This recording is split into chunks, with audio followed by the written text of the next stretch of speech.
جیسے کوئی انسان 100% جو قرآن کو فالو کرتا ہے وہ اپنے بھارت ماتا کی جے بولے گا 100% فالو کرنے والے قرآن کو؟ ہاں مطلب جو پراپر مانتا ہے کہ قرآن جی کو جی۔ مانتا ہے آپ کو پتا ہے سر 100% فالو کرنے والے لوگ کون ہیں؟ کون ہوں گے؟ جو امیر کے دوارا جو بتائے گئے ہیں، جو امیر بتاتے ہیں لوگوں، ISIS، بوکو حرام، القاعدہ، طالبان، TTP، یہ ہیں سر 100% فالو کرنے والے۔ انڈیا اور میں کوئی وہ رہ رہا جنہوں ہے نے لال قلعہ کے سامنے بام پھوڑا وہ ہیں سر 100% قرآن کو فالو کرنے والے۔ آپ کو لگتا ہے وہ جے ہند اور وندے ماترم بولیں گے، بھارت ماتا کی جے بولیں گے؟ وہ آپ کو لگتا ہے وہ جو بھارت ماتا کے ٹکڑے کرنا چاہتے ہیں، رات دن بھارت ماتا کے سپوتوں کو مارتے ہیں نام پوچھ پوچھ کر کے، مذہب کے نام پر اللہ اکبر کہہ کر کے بام پھوڑتے ہیں، آپ ان سے امید کرتے ہیں کہ وہ بولیں گے؟ سر وہ ہیں 100% قرآن کو فالو کرنے والے۔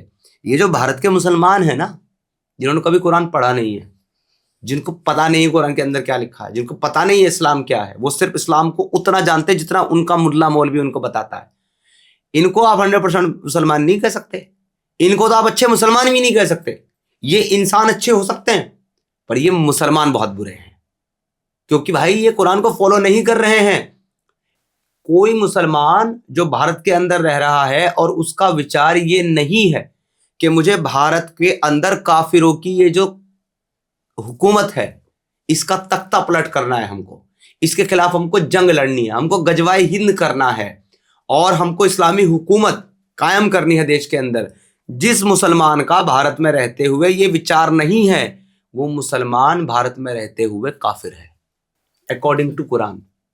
اور وہ مسلمان اگر یہاں اسی سوچ کے ساتھ مر گیا کہ بھارت میرا دیش، سب میرے بھائی، میں اس کے خلاف نہیں لڑوں گا، میں بوم نہیں پھوڑوں گا، میں غلط کام نہیں کروں گا، میں نفرت نہیں کروں گا، میں کٹرتا نہیں کروں گا، وہ ایسا ہی، اور میں اسی دیش میں رہوں گا، میں کہیں جاؤں گا بھی نہیں، میں اسلامک شریعہ نہیں چاہتا، میں کانسٹیٹیوشن میں خوش ہوں، میں بھارتی مسلم ہوں، میں سناتنی مسلم ہوں، اس طرح کی جو بات کرنے والے لوگ ہیں ان کے بارے میں تو قرآن کہتا ہے یہ جہنمی ہے، یہ سارے جہنم میں جائیں گے۔ چیپٹر نمبر 4 میں ریفرنس بھی دے دوں تاکہ لوگ سوچے کچھ ایسے ہی نہ بول رہا، تو پڑھ بھی لیں گے لوگ، آپ بھی پڑھ لینا اور آپ کے جو ویورز ہیں وہ بھی سن لیں۔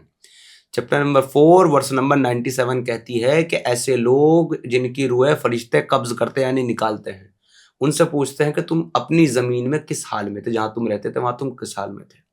وہ کہتے ہیں کہ ہم اپنی زمین میں کمزور اور مغلوب تھے، دبائے ہوئے تھے، ہمارے پر دوسرے لوگ غالب تھے، ہم کمزور تھے۔ تو فرشتے ان سے کہتے ہیں کہ کیا اللہ کی زمین اتنی بڑی نہ تھی کہ تم ہجرت کر کے وہاں چلے جاتے جہاں اللہ کا قانون قائم تھا، جہاں اللہ کا قانون قائم تھا یا دین قائم تھا، تم وہاں چلے جاتے؟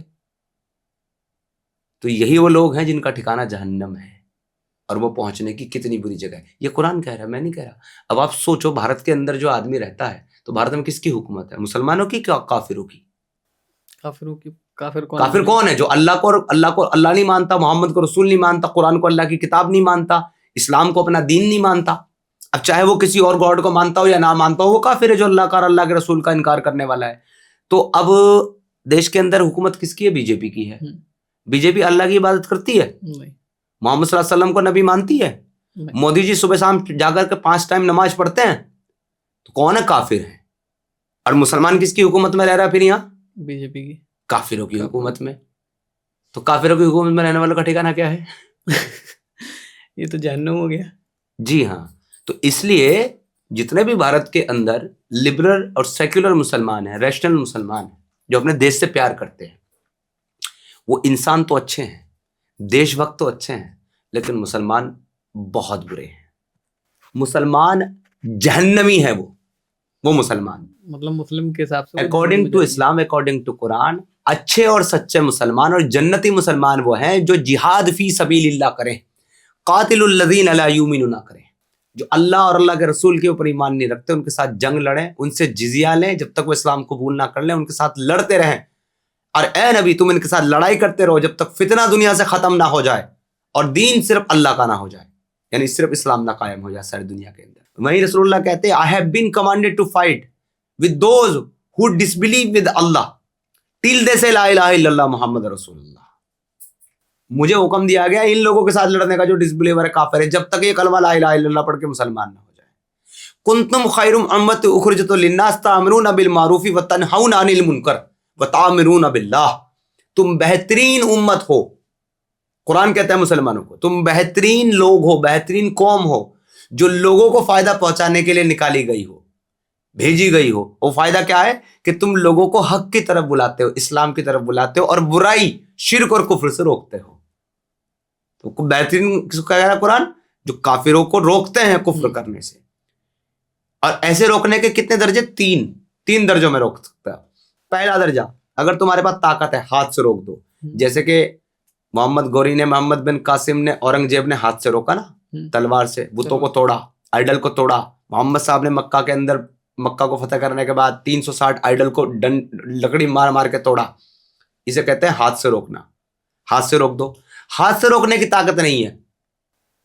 ہندوستان میں ہو, ہاتھ سے نہیں روک سکتے, زبان سے روکو. تم جو کر رہے ہو وہ غلط ہے, کفر کر رہے ہو تم, مورتی پوجا غلط ہے, اللہ کے سوا کوئی گاڈ نہیں ہے, اس کو تم خدا مان رہے ہو, یہ غلط کر رہے ہو, تم صرف اللہ کی عبادت کرو. اگر یہ بھی کہنے کی ہمت نہیں ہے, تعداد اتنی کم ہے, پتہ ہے کہ سامنے والا چپیڑا مار کر کے منہ سجا دے گا اگر اس کے آئیڈل کے بارے میں بولا, پھر کیا کرنا؟ پھر دل سے اس کو برا ماننا ہے.